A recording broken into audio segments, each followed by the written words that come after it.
మెల్లగా పాకుతున్న చల్లని కాఫీ. పూర్తి వివరాలకు చదవండి రేపటి సాక్షి దినపత్రిక.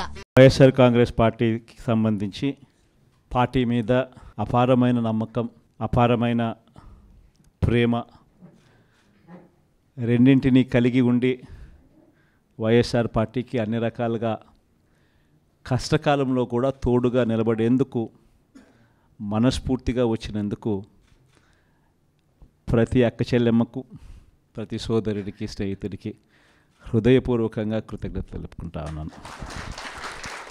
ఈరోజు రాష్ట్రంలో జరుగుతూ ఉన్న పరిస్థితులన్నీ కూడా మీకు అందరికీ కూడా తెలియని కావు.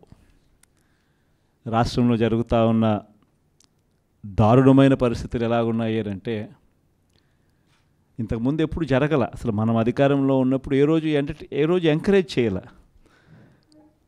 ఎన్నికలు అయ్యేదాకా మాత్రమే రాజకీయాలు, ఎన్నికలు అయిపోయిన తర్వాత మనకు ఓటు వేయని వారు కూడా మనవారే అన్నట్టుగానే ప్రతి అడుగు కూడా మనం అలాగే వేసాం.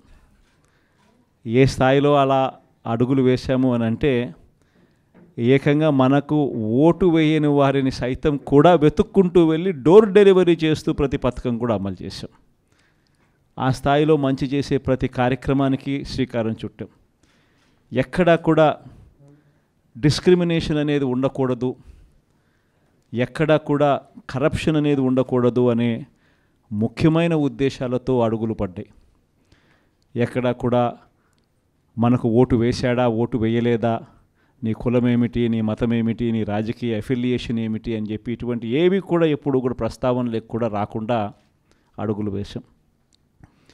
నా మొట్టమొదట కలెక్టర్ల సమావేశం కానీ, ఎస్పీల సమావేశం కానీ జరిగినప్పుడు ఆ రోజు నేను మాట్లాడిన మాటలు చూసినప్పుడు ఈరోజు చంద్రబాబు నాయుడు మాట్లాడుతూ ఉన్న మాటలు, ఆయన చేస్తూ ఉన్న చేష్టలు రెండు చూసినప్పుడు ఆశ్చర్యాన్ని కలిగిస్తాయి. ఎందుకంటే మనం ఆ రోజు పంపించిన మెసేజ్, ముఖ్యమంత్రిగా మనం ఉన్నప్పుడు పంపించిన మెసేజ్, న్యాయం ధర్మం అన్నది అందరికీ ఒకటే, న్యాయం ధర్మం కాపాడడానికి మనమంతా ఉండాలి అని చెప్పి ఆ రోజుల్లో మనం మాట్లాడితే ఈరోజు మాత్రం ఎలా ఉంది అని అంటే న్యాయం కొందరికి మాత్రమే అన్నట్టుగా తయారు చేశారు ఈరోజు వ్యవస్థను. ఏ స్థాయిలోకి ఈరోజు దిగజారిన లా అండ్ ఆర్డర్ కనిపిస్తూ ఉందనంటే పై స్థానంలో పైనున్న వాళ్ళు రెడ్ బుక్లు పెట్టుకుంటారు. ఆ రెడ్ బుక్లలో మంచి చేసిన వాళ్ళ పేర్లు ఏదైనా పెట్టుకొని వాళ్ళకు మంచి చేసే కార్యక్రమం జరుగుతుందని అంటే అది కాదు. రెడ్ బుక్లలో ఎవరిని తొక్కాలి, ఎవరిని నాశనం చేయాలి, ఎవరి ఆస్తులు ధ్వంసం చేయాలి, ఎవరి మీద కేసులు పెట్టాలి అనే అంశాల మీద రెడ్ బుక్కులు తయారు చేసుకొని పై స్థానంలో ఉన్న వాళ్ళు రెడ్ బుక్కుల పేరుతో అరాచకాలు సృష్టిస్తూ దొంగ కేసులు పెడుతూ ఎలా ఇరికించాలి అని చెప్పి ఆరాట పడుతూ విధ్వంసానికి పై స్థాయిలో వాళ్ళు పాటుపడుతూ ఉంటే కింది స్థాయిలోకి వచ్చేసరికి ఎవరెవరి స్థాయిలో వాళ్ళు కూడా రెడ్ బుక్కులు తెరవడం మొదలుపెట్టారు. నియోజకవర్గ స్థాయిలో వాళ్ళు, మండల స్థాయిలో ఇంకొకరు, గ్రామ స్థాయిలో కూడా ఇంకొకరు కూడా రెడ్ బుక్స్ ఓపెన్ చేసి వాళ్ళు కూడా విధ్వంసానికి పాల్పడడం జరుగుతూ ఉంది. ఈరోజు ఎక్కడా కూడా న్యాయం కనిపించడం లేదు, ధర్మం కనిపించడం లేదు. పోలీసులు పూర్తిగా ప్రేక్షక పాత్ర వహిస్తూ ఉన్న పరిస్థితులే కనిపిస్తూ ఉన్నాయి. మొట్టమొదటిసారిగా ఈరోజు పోలీసుల సమక్షంలోనే పోలీసులు దగ్గరికి ఎవరైనా కూడా మాకు అన్యాయం జరిగిందని చెప్పి పోలీసుల దగ్గరికి వెళ్ళి కేసు పెట్టడానికి మనం ప్రయత్నం చేస్తే ఎదురు కేసులు మనవారిపై కూడా వాళ్ళే పెట్టే పరిస్థితులకి ఈరోజు కనిపిస్తూ ఉన్నాయి. ఎలాంటి దారుణమైన పరిస్థితిలో ఈరోజు వ్యవస్థలు కూడా ఉన్నాయనంటే అన్ఫార్చునేట్గా మనకు ఒక ఈనాడు, ఒక ఆంధ్రజ్యోతి, ఒక TV5 ఇలాంటి గోబుల్స్ ప్రచారం చేసే మాధ్యమాలు కూడా మన దగ్గర లేవు. నాకు ఆశ్చర్యం అనిపించింది మనం చూస్తూ ఉంటే పెద్దిరెడ్డి రామచంద్రారెడ్డి గారి మీద జరుగుతూ ఉన్న పరిణామాలు. అసలు ఎక్కడో పేపర్లు ఏదో కాలిపోయాయి అంటే ఏదో ఆఫీస్లో, అధికారంలోకి వచ్చిన తర్వాత 2 నెలల తర్వాత ఏదైనా ఆఫీస్లో పేపర్లు కాలిపోతే, లేకపోతే ఏదైనా కారణం చేత ఆ పేపర్లు కాలిపోతే ఆ పేపర్లో కాలిపోయిన దానికి రామచంద్రారెడ్డికి ఏం సంబంధం?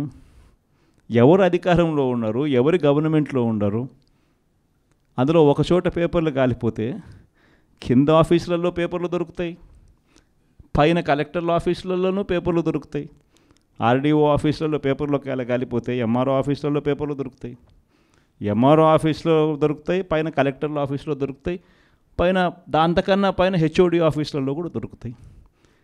ప్రతిదీ కూడా డిజిటైజ్డ్ అయిపోయిన పరిస్థితులు కనిపిస్తూ ఉన్నప్పుడు హార్డ్ డిస్క్లు లేవా, సర్వర్లలో ఉండవా? వీళ్ళే ఏదో చేస్తారు, దొంగ కేసు మళ్ళీ వాళ్ళ మీద పెడతారు, పెట్టి మన వాళ్ళకి అంటించే కార్యక్రమం చేస్తూ ఉన్నారు. నేరం చేయాలంటే భయపడాల్సిందే అని చెప్పి ఒకవైపున స్టేట్మెంటు, ఇవాళ ఈనాడులో స్టేట్మెంటు, నిన్న సాక్షిలో హెడ్లైన్స్, తాడిపత్రిలో ఎమ్మెల్యే కంటెస్ట్ చేసిన ఎమ్మెల్యే పెద్దారెడ్డి తాడిపత్రి నియోజకవర్గంలోకి అడుగు పెట్టాలి అని అంటే అడుగు పెట్టడానికి వెళ్ళినప్పుడు ఏకంగా అడుగు పెట్టాడు అని చెప్పి ఇంటి మీద దాడి, ఇంటికి వచ్చిన కార్యకర్తలు మురళి అనే వాళ్ళ మీద దాడి, రాళ్ళు. ఒకవైపున ఈయన స్టేట్మెంట్ ఈరోజు నేరం చేయాలంటే భయపడాల. మరి ఒకవైపున కాంట్రడిక్షను, ఒకవైపున భయాందోళన ఆయన క్రియేట్ చేస్తూ ఉన్నాడు, మరోవైపున స్టేట్మెంట్లు ఆపోజిట్గా ప్రజలను మభ్యపెట్టే స్టేట్మెంట్ను మళ్ళీ ఈనాడు క్యారీ చేస్తుంది. అంటే పద్ధతి ప్రకారం భయాందోళన క్రియేట్ చేయడం, పద్ధతి ప్రకారం ఈనాడు, ఆంధ్రజ్యోతి, టీవీ5, చంద్రబాబు నాయుడు వీళ్ళంతా కలిసి మళ్ళీ ఏమీ జరగనట్టుగా మళ్ళీ వీళ్ళు రివర్స్ కథనాలు మళ్ళీ రాయించడం, ఇవి జరుగుతూ ఉన్నాయి. ఇలాంటి పరిస్థితుల్లో నిజంగా ప్రతి కార్యకర్తకు కూడా, ప్రతి నియోజకవర్గంలో కూడా ఈరోజు మీ అవసరం చాలా ఉంది. ఎందుకనంటే కోర్టుల దృష్టికి, న్యాయస్థానాల దృష్టికైనా కూడా ఏదైనా మనం తీసుకొని పోవాలి అని అంటే ఇనిషియేటింగ్ ఎక్కడో ఒకసారి జరగాలి. కాబట్టి మీ అందరితో కూడా నేను ఒకటి చెప్తా ఉన్నా, మీరు చేయబోయే పాత్ర చాలా అవసరం. అందరం ఒక తాటి మీదకి వద్దాం, ఒక తాటి మీదకి వచ్చి అందరం గట్టిగా యుద్ధం చేస్తేనే ఈ తెలుగుదేశం పార్టీ చేస్తూ ఉన్న అన్యాయాలను ఎత్తి చూపగలుగుతాం. వీళ్ళు చేస్తూ ఉన్న ప్రజా వ్యతిరేక పాలనను మనం ప్రజల్లోకి గట్టిగా తీసుకుని పోగలుగుతాం. ప్రతి నియోజకవర్గంలోనూ కూడా మనం మన కార్యకర్తలకు అండగా ఉండే కార్యక్రమం జరగాలి. సో డిస్ట్రిక్ట్ లీగల్ సెల్స్ అనేటివి స్ట్రాంగ్ కావాలి, డిస్ట్రిక్ట్ లీగల్ సెల్స్ అనేటివి స్ట్రెంగ్తన్ కావాలి. స్ట్రెంగ్తన్ అయితేనే మనం మన ప్రతి కార్యకర్తకు అండగా నిలబడగలుగుతాం. జిల్లాను ఒక యూనిట్గా తీసుకొని ఆ జిల్లాలో లీగల్ సెల్ ఎలా ఉంది, ప్రతి కార్యకర్తకు ప్రతి నియోజకవర్గంలోనూ ఈ లీగల్ సెల్ అందుబాటులో ఉండడము ఒక ఆస్పెక్టు, రెండో ఆస్పెక్టు తోడుగా ఉండడము. ఈ రెండు జరుగుతున్నాయా లేదా అన్న వాటి మీద ధ్యాస పెట్టాలి. లాయర్ల డెవలప్మెంట్కి సంబంధించి, వెల్ఫేర్కి సంబంధించి ఎప్పుడు జరగని విధంగా వైఎస్ఆర్సీపీ ప్రభుత్వంలో మాత్రమే పట్టించుకున్నాం. మనం వచ్చిన తర్వాతనే మొట్టమొదటిసారిగా 100